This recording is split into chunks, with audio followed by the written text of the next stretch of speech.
अब योजनाको सुरुवात गर्ने क्रममा एकदमै नयाँ योजना चाहिँ होइन, फरक तरिकाले भन्दा पनि हामीले चाहिँ पहिलाको र अहिलेको अवस्थामा चाहिँ त्यो योजना जुन लागू भएको छ त्यो चाहिँ ठाउँ भूगोल चाहिँ चेन्ज चाहिँ भएको छ। जस्तै अब कस्ता किसिमको योजना भन्ने क्रममा जस्तै अब हाम्रो राप्ती सोनारी गाउँपालिकामा 8 नम्बर, त्यसपछि 9 नम्बर, 2 नम्बरमा मात्रै चाहिँ यो बत्ती थियो, लाइन थियो भने अलिअलि आधी जति चाहिँ 6 नम्बरमा थियो। त्यसपछि सबै वडामा बाँकी थियो। त्यसपछि अहिलेको अवस्थामा कुनै वडा खाली छैन। अब प्रत्येक घरको चाहिँ कुनै ठाउँमा मिटर नपुगेको होला, त्यो आफ्नो ठाउँमा छ। त्यसपछि तपाईको अब शिक्षाका कुरा गर्नु, शिक्षाको कुरा गर्ने क्रममा पहिला चाहिँ यो गाउँपालिका नहुँदै गाविस हुने क्रममा यो ठाउँको चाहिँ शिक्षा भर्ती केन्द्र मात्रै थिए। अनि भर्ती हुने, त्यसपछि 2-3 महिनापछि फेरि बाहिर जाने, आफ्नो अनुकूलको अनुसार फेरि चाहिँ काज मिलाउने, दरबन्दीमा जाने, अनि त्यस्तो परिस्थिति थियो। स्वास्थ्यको कुरा भन्नुहुन्छ भने अहिले पनि हाम्रो यहाँबाट जानु पर्यो भने हामी 54 किलोमिटर हामीले नेपालगञ्ज जानुपर्छ, अथवा चाहिँ 40 किलोमिटर कोहलपुर जानुपर्छ। हाम्रो यहाँ चाहिँ स्वास्थ्य अथवा चाहिँ हस्पिटल नभएको अवस्था। अनि स्वास्थ्य चौकीको कुरा गर्नुहुन्छ भने जम्मा 6 वटा मात्रै थियो। हाम्रो 9वटा वडा छ। अनि अब त्यो पनि हामीले सबै वडामा स्वास्थ्य चौकी पनि निर्माण गर्यौं। सुरुवात पनि छ अहिले चाहिँ सेवाहरू। त्यसपछि राप्ती सोनारी गाउँपालिका को लगानीमा आफ्नै चाहिँ प्राविधिक, आफ्नै लगानीमा नेपाल सरकारको जस्तै अब यो 1500 को बेड प्रदेश स्तरीय अनि हुने चाहिँ त्यो आफ्नो ठाउँ छँदैछ। त्यसको चाहिँ सुरुवात गरिसकेका छौं। भवन निर्माण भइरहेछ। तर चाहिँ गाउँपालिकाको लगानीमा 1500 को बेड हामीले चाहिँ आफै सुरुवात गर्यौं, आफै लगानी गर्यौं, आफ्नै भवन। अनि अब 1500 को हामीले त्यो सुरुवात गरिसकेपछि अहिलेको जस्तै अब कर्मचारी व्यवस्थापनदेखि लिएर औषधि व्यवस्थापनदेखि लिएर विभिन्न कुराहरू चाहिँ अब इक्विपमेन्टका कुराहरू यो चाहिँ सुधार गर्दै थप्दै चाहिँ अब यो भर्खर सुरुवात भएको कारणले अब यो भइरहेको अवस्था छ। त्यसपछि तपाईको बाटोको कुरा गर्नुहुन्छ भने हामीसँग तपाईहरु स्वयं आफै पनि हुनुहुन्छ, पत्रकार साथीहरू। हामीले आफ्नो भोट माग्दै गर्दा, चुनावमा जाँदै गर्दा हामीले ठाउँ चाहिँ आफै झरेर गाडीमा धक्का लगाउँथ्यौं। अनि हामीसँग अहिले पनि फोटो छ, त्यो पत्रिकामा पनि छापेको अवस्था छ पटक पटक। अहिले चाहिँ त्यो बाटो हेर्न सक्नुहुन्छ, कहीं पिच भएको छ, कहीं चाहिँ ग्रेभल भएको छ। यो पनि हामीले चाहिँ यो सुरुवात गरेका छौं। जति आवश्यक छ, जति गर्नुपर्ने, अनि त्यो चाहिँ बजेट अनुसारको हामीले जे जति गरेका छौं, हामीले चाहिँ सुरुवात गरेका छौं। त्यसैगरी तपाईको जस्तै अब मठ मन्दिरका कुराहरू गर्नु, जीर्ण अवस्था थियो, कहीं चाहिँ सुरुवातै नभएको अवस्था थियो। हामीले चाहिँ हाम्रो क्षेत्र यस्तो छ कि म्यानेजमेन्ट गर्न सक्ने हो भने एकदमै चाहिँ पर्यटकीय क्षेत्रको आकर्षण हुने ठाउँ छ। चाहे भोर भवानी भन्नुस्, चाहे चाहिँ बर्फानी भन्नु, चाहे तपाईको के भन्छ वडा नम्बर 8 को गणेश मन्दिर भन्नुस्, अथवा चाहिँ कालीमाती भन्नुस्, ढुक्की बजाई भन्नुस्। अनि त्यसपछि चाहिँ वडा नम्बर 1 मा हाम्रो यो शिव मन्दिर भन्नुस्। त्यसपछि चाहिँ वडा नम्बर 4 मा यो रामकुत्तीको अब मन्दिर भन्नुस्। त्यसपछि 7 मा पनि त्यस्तै छ, यो के भन्छ पोखरा माता भन्ने। अब हामीले यो निर्वाचित भइसकेपछि धेरै ठाउँमा लगानी सँगसँगै यसको केही उपलब्धिहरू भएका चाहिँ छन्। अब चाहे कृषि क्षेत्रका कुराहरू गर्नुस्, भेटनरीका कुराहरू गर्नुस्, अथवा चाहिँ स्वास्थ्य शिक्षामा बालबालिकाहरूको प्रति चाहिँ लगानीका कुरा गर्नु, धेरै कुरा चाहिँ चेन्ज भएको अवस्था छ। अब मलाई लाग्छ यो सबै कुरा भन्ने हो भने 4 वर्ष गरेको काम अब सायद 1 घण्टा अथवा 10 मिनेट कुरा गरेर त्यो साध्य नहोला। तर सामान्य झलक हाम्रो चाहिँ यस्तो छ। अब मैले भन्नुपर्दा म आफै काम गरेको र म आफै जिम्मेवार व्यक्ति मेरै नेतृत्वमा भएको कारणले मैले बढी बढाइ चढाइ भन्न मतलब कसैलाई चाहिँ शङ्का आशंका हुनसक्छ। तपाईँले चाहिँ मेरै गाउँपालिकाको मेरै मतलब कोही सामान्य नागरिकलाई सोध्नुहोस् अथवा अरू कसैलाई सोध्नुहोस्, तपाईँले चाहिँ मैले भन्नुभन्दा पनि तपाईँले प्रत्यक्ष प्रमाण चाहिँ पाउन सक्नुहुन्छ। तपाईहरुले जुन चुनावको बेला गर्नुभएको थियो बाचा जनताको माझमा आफ्नो योजनाहरू लिएर गर्नुभएको थियो, ती बाचाहरू कति पुरा गर्नुभयो? यसो छ, सुरुवात चाहिँ भएको छ। अब जस्तै अलिकति बाँकी सुरुवात नभएको, जस्तै हामीले मैले नै भनौँ अब यो एउटा चाहिँ अस्थायी जोटाहा प्रमाणपत्र भनेर चाहिँ पूर्जा त नभनौँ, त्यसलाई चाहिँ अस्थायी जोटाहा प्रमाणपत्र हामीले दिने भनेका थियौँ। निर्णय पनि गरिसकेका छौँ, कर्मचारी पनि हायर गरिसकेका छौँ अमिनहरू, र अब यो चाहिँ अब 2-4 दिनभित्र हामी यसलाई पनि सुरुवात चाहिँ गर्छौँ। केही कुराहरू पुरा गर्न सुरुवात गर्न बाँकी छ भने केही कुराहरू सुरुवात भएको अवस्था चाहिँ छ। मलाई लाग्छ तपाईँको जस्तै अब बाटोघाटोका कुरा, स्वास्थ्य शिक्षाको कुरा गरिरहँदा पनि एक ठाउँ पिच गरेर त्यो चाहिँ सम्भव सबै ठाउँ पिच हुने कुरा पनि भएन। अब हामीले अहिलेको अवस्थामा गरेका कुराहरू बाचाका कुरा गर्नुहुन्छ भने सुरुवात हामी चाहिँ लगभग सबै जे बोलेका थियौँ त्यो चाहिँ सुरुवात गरेका छौँ। तर यसलाई चाहिँ सम्पन्न गर्नका निमित्त जस्तै कोही कुराहरू अब जस्तै अब 3 वर्ष 4 वर्ष लाग्ने कुराहरू पनि छन्, अनि कुनै कुराहरू जस्तै कन्टिन्यू गर्ने कुराहरू पनि छन्, कुनै कुरा चाहिँ अब छोटो रूपमा पनि अब छिटो प्रतिफल देखिने कुराहरू पनि छन्। जस्तै उदाहरणको लागि हामीले चाहिँ सर्पदंश उपचार केन्द्र हामीले चाहिँ कसैले हाम्रो गाउँपालिका मात्रै नभएर हाम्रो जिल्लामा नभएको हामीले चाहिँ व्यवस्थापन गरौँ नेपाल आर्मीहरूसँग, उहाँहरूको चाहिँ प्राविधिक कुरासँगै र हामीले चाहिँ आर्थिक लगानी लगायौँ। अहिले पनि त्यो चाहिँ अब तपाईँहरूले हेर्न सक्नुहुन्छ। त्यसपछि हाम्रो एरिया भनेको कस्तो छ भने यो हरेक चिजको जोखिम, जस्तै अहिले चाहिँ शीतलहर परिरहेको अवस्था छ, अनि जाडो भयो भने शीतलहर हुने, गर्मी भयो भने त्यसपछि चाहिँ अब कहीँ आगलागी हुने, कहीँ चाहिँ अब हुरी हावा पनि आउने, त्यसपछि बर्खा लाग्यो भने अब दुबान हुने, कटान हुने, अनि यस्तो अवस्था पनि छ। यो हाम्रो सबै चिजसँग चाहिँ अब विपत्तिका कुरा गर्ने हो भने सबैसँग पनि हाम्रो यो जोखिम एरिया भावनाले हामी भोगिरहेको पनि छौँ, र चाहिँ त्यसको व्यवस्थापन गर्नका निमित्त पनि हामीले आफ्नो तयारी चाहिँ गरिरहेका छौँ। अब त्यो विपद आइलाग्ने कुरालाई चाहिँ हामी रोक्न छेक्न त सक्दैनौँ, तर चाहिँ त्यसलाई न्यूनीकरण गर्न सक्छौँ कि त्यसलाई अलिकति सहज तरिकाले त्यसलाई निर्वाह गर्न सक्छौँ कि भन्ने उद्देश्यले हामीले मतलब अहिले पनि हाम्रो 9वटा चाहिँ बहुउद्देश्य हल भनेर हामीले चाहिँ निर्माण गरेका छौँ। त्यो कुरा पनि तपाईहरुले हेर्न सक्नुहुन्छ। त्यसकारणले लगानी र गरेको कुरा भन्नुहुन्छ भने प्रत्यक्ष हामीसँग केही देखिने प्रमाणहरू छन् भने, केही कुरा सामाजिक विकासका कुरा गर्नुहुन्छ भने, जनचेतनाका कुराहरू गर्नुहुन्छ भने त्यस्ता कुराहरूमा पनि हामी ध्यान दिएको अवस्था चाहिँ छ। भौतिक संरचना निर्माण कति गर्नु भएको छ? यसो छ, आवश्यक हाम्रो चाहिँ सबै हो, भौतिक संरचना पनि हो, स्वास्थ्य पनि हो, शिक्षा पनि हो। तर समग्र रूपमा हेर्ने क्रममा अहिलेको भौतिक संरचनाको हिसाबमा जस्तै अब हाम्रो यहाँ गाउँपालिकाको तर्फबाट ठुला पुल पुलेसाहरू हामीले निर्माण गरेका छैनौँ, तर चाहिँ सानातिना पुलहरू निर्माण गरेका छौँ, पिच बाटोहरू निर्माण गरेका छौँ। लगभग अब हामी निर्वाचित भइसकेपछि टोटलमा 50-51 किलोमिटरसम्म पनि हामीले केही कुराहरू अब सङ्घ प्रदेशको पनि अलिअलि लगानी छ भने म्याचिङको हिसाबमा धेरै ठाउँमा गाउँपालिकाले आफ्नै लगानीमा पनि त्यसरी गरिरहेको चाहिँ छ। जस्तो अब शिक्षा र स्वास्थ्यमा पनि गाउँपालिकाले ठुलो लगानी गरेको छ भने यो यसमा चाहिँ शिक्षा स्वास्थ्यलाई अलि बढी फोकस गर्नुको उद्देश्य पनि केही होला त्यो? यस्तो छ, अब हामी सुन्ने गर्छौँ र हुन पनि वास्तविक हो जस्तो लाग्छ।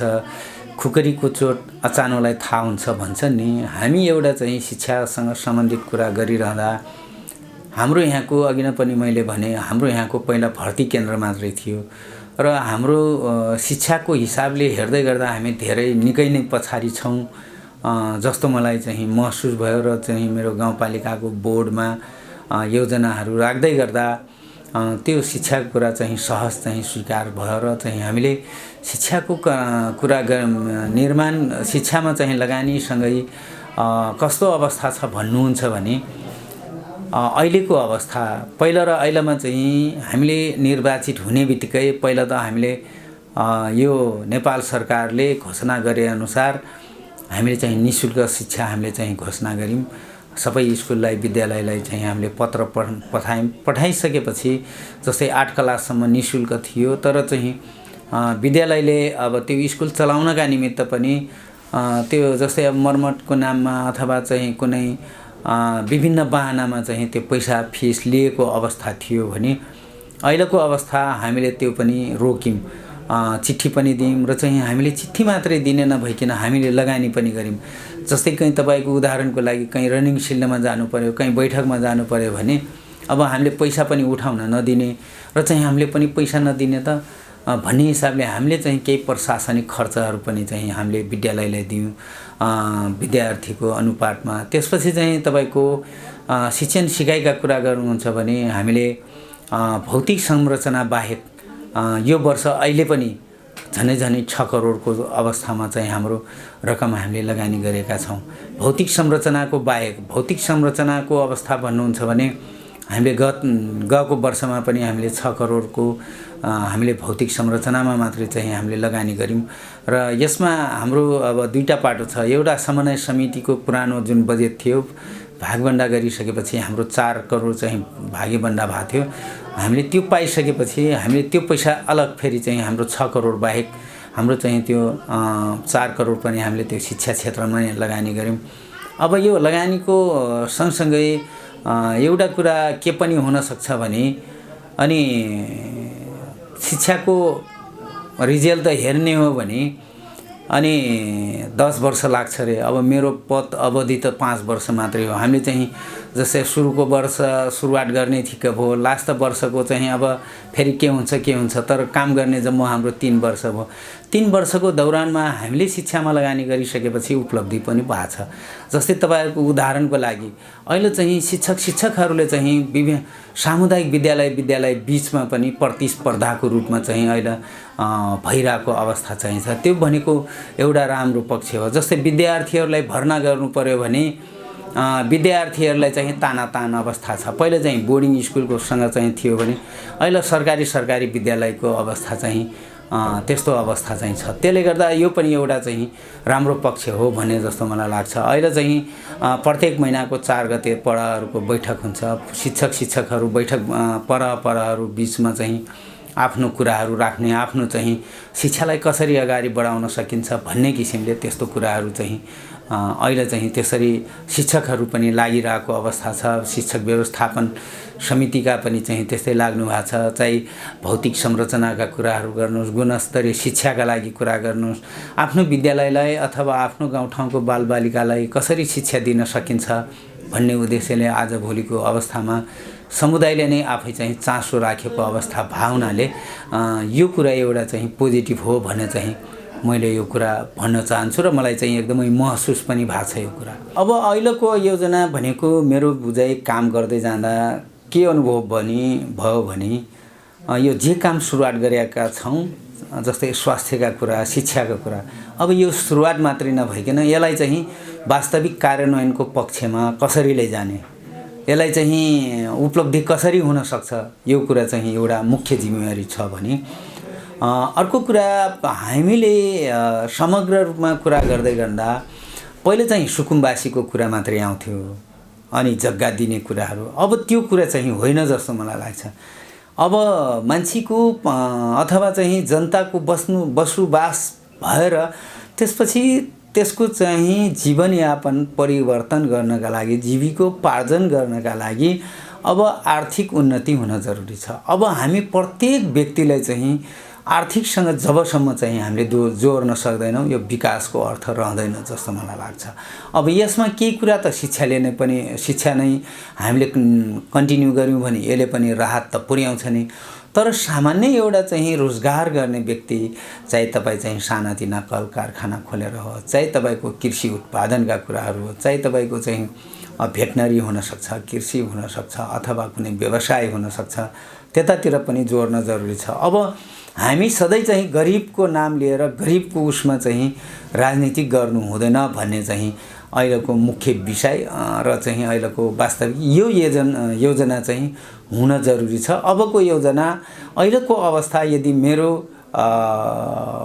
समय परिस्थिति अथवा मैले काम गर्न अवसर पाए जे जति दिन बाँकी छ मैले त्यसलाई पनि प्राथमिकता दिएको छु र आगामी दिनमा पनि मैले चाहिँ त्यो कुरालाई चाहिँ म मेरो पद रहे पनि नरहे पनि मेरा हैसियतले मैले काम गर्ने सक्ने क्षमता जे जति छ म पहिले पनि सामाजिक क्षेत्रमा काम गरिरहेको हुनाले म पछिका लागि पनि यो गाउँठाउँमा समुदायमा आफूले गर्ने कामको जिम्मेवारी म गर्नेछु र चाहिँ हामीले सबैजना एउटा चाहिँ हामीले सजिलो त एउटा मैले के पनि माने भने हामीले अरूलाई चाहिँ जो दोष दिनलाई चाहिँ सजिलो लाग्छ। आफ्नो काम कर्तव्य आफ्नो जिम्मेवारी के हो भनेर त्यो कुरा चाहिँ हामी ध्यान दिँदैनौँ। धेरै जसो हामी सरकारको मुख ताक्छौँ अथवा सरकारलाई गाली गर्छौँ, तर चाहिँ मैले के गरेको छु भन्ने चाहिँ मैले बुझ्दैन कि मैले त्यो कुरा चाहिँ मेरो जिम्मेवारी के हो भनेर मैले चाहिँ त्यो कुरा आफूमा चाहिँ सेयरिङ गर्ने कि नगर्ने त्यो कुरा चाहिँ जरुरी छ। म गाउँपालिका अध्यक्ष म अरूलाई दोष दिएर मात्रै हुन्छ अथवा कोही वडा अध्यक्ष अरूलाई दोष दिएर मात्रै हुन्छ, एउटा चाहिँ चेतनशील नागरिक अरूलाई मात्रै दोष दिएर हुन्छ। यदि चाहिँ कसैले गलत बाटो लागेको छ भने सल्लाह सुझावदेखि लिएर आफूले गर्ने काम चाहिँ त्यो गर्यो भने पक्कै पनि यो कुरालाई देशलाई चाहिँ सहयोग पुग्छ जस्तो मलाई लाग्छ। र यो अधुरा काम जे जति छन् हामीले जे सुरुवात गरेका छौँ यी कामहरू चाहिँ सम्पन्न गर्न सक्यो भने मलाई लाग्छ हाम्रो गाउँपालिकाको म अरूको कुरा त गर्ने कुरा पनि भएन, हाम्रो गाउँपालिकाको चाहिँ विकासको चाहिँ कायापलट हुन्छ। तपाईको चाहिँ म उदाहरण दिन सक्छु। जस्तै रोजगारको कुरा गर्ने हो भने जस्तै पर्यटनको क्षेत्रमा धेरै चाहिँ हाम्रो सम्भावना छ, धेरैजनाले रोजगार पाउन सक्ने अवस्था छ। त्यसपछि कृषिको पनि त्यतिकै छ, हाम्रो चाहिँ उत्पादन क्षेत्र कृषि पनि हो। त्यसपछि तपाईको चाहिँ भेटनरीका कुराहरू जस्तै अब वन जङ्गल छ, हामीसँग चाहिँ एउटा व्यावसायिक रूपमा पनि हामी बाख्रा पालन गर्न सक्छौँ अथवा भैँसी पालन गर्न सक्छौँ। यी कुराहरूको चाहिँ हामीसँग धेरै सम्भावनाहरू छन् र गाउँपालिकाले आफ्नो लगानीसहित र चाहिँ सङ्घ प्रदेशको पनि लगानीमा पनि हातेमालो सहकार्य गरिरहेको अवस्था छ। त्यसले गर्दा यस्ता कुरा चाहिँ हामीले एउटा चाहिँ वितरणमुखीको कुरा भयो भने अर्को चाहिँ एउटा यो उत्पादनमुखीलाई कसरी प्राथमिकता दिनुपर्छ त्यो कुरा चाहिँ हेर्न सोच्न जरुरी छ जस्तो मलाई लाग्छ। नेपाल सरकारको औद्योगिक ग्राम भनेर चाहिँ जुन चाहिँ 4 किल्ला उसले मागेको थियो, हामीले त्यसलाई पनि सिफारिस गरेर लगभग चाहिँ त्यो अब कार्यान्वयनको पक्षमा अब लगभग अन्तिम अवस्था छ। अर्को चाहिँ सामुदायिक हिसाबले चाहिँ लगानी गर्ने, जस्तै अब एउटा हाम्रो यो कागज फ्याक्ट्री बाट चाहिँ जुन चाहिँ वडा नम्बर 2 औरवामा चाहिँ सुरुवात भइरहेछ, एक्सिलेन्ट पेपर भनेर चाहिँ यो लगानी गरेको छ। अब उहाँहरूको भनाइअनुसार जस्तै अब 300 करोडको जुन चाहिँ उहाँहरूले लगानी गर्दै हुनुहुन्छ। भर्खरै हामीले यसलाई 4-5 चरण चाहिँ हामीले छलफल गरेर पनि यसलाई अगाडि बढाइसकेका छौँ।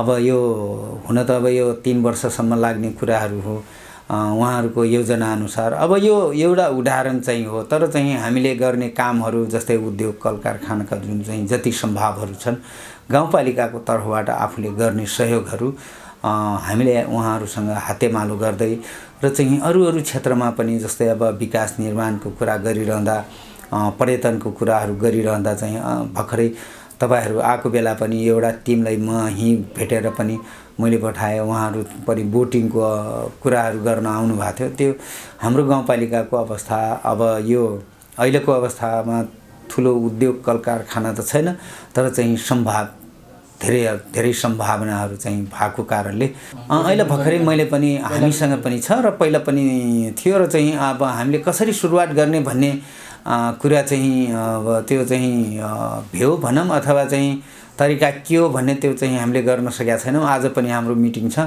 यो मुख्य एजेन्डा यो पनि रहन्छ। यसको अब चाहिँ हामीले यसलाई तुरुन्त सुरुवात गरिहाल्छौँ भनेर हामी चाहिँ यो प्रदेश स्तरीय अनि त्यसपछि चाहिँ केन्द्र स्तरीय चाहिँ जुन पर्यटन बोर्डको जुन टिम हो उहाँहरूसँग पनि हामीले समन्वय गरेर यो कुरा अगाडि बढाएका छौँ। अब यो मलाई लाग्छ हामीले मात्रै गरेर चाहिँ हुँदैन, उहाँहरूको पनि केही प्राविधिकहरू को सल्लाह सुझाव अनुसार हामीले जानुपर्ने भए हुनाले केही समय चाहिँ अलिकति लाग्न सक्छ। एउटा चाहिँ अब सरकारको आफ्नै लगानीमा आफ्नै कार्यान्वयन गर्ने कुराहरू, अर्को चाहिँ अब निजी क्षेत्रको पनि यो चाहिँ अब कार्यविधि हामीले बनाएका छौँ। अब त्यसलाई कतिको कार्यान्वयन कति समय लाग्छ त्यो चाहिँ अब हेर्न बाँकी छ।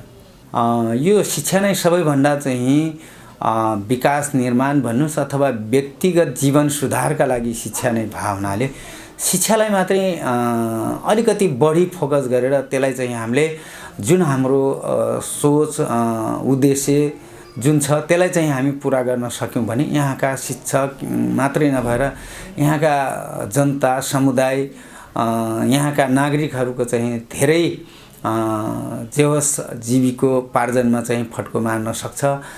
किनभने मान्छेसँग शिक्षा भयो, अब शिक्षै नै छैन भन्न खोजा फेरि होइन है। तर चाहिँ जति हुनुपर्ने सबैजना हुनुपर्नेमा हामी सबै चाहिँ त्यो हुन सकेका छैनौँ। त्यसलाई शिक्षा सँगसँगै गुणस्तरीय शिक्षा अथवा चाहिँ उच्च शिक्षासम्म चाहिँ हासिल गर्न हामीले चाहिँ सक्यौँ भने पक्कै पनि चाहिँ हाम्रो राप्ती सोनारी गाउँपालिकाको विकासलाई चाहिँ सहयोग पुग्छ जस्तो लाग्छ।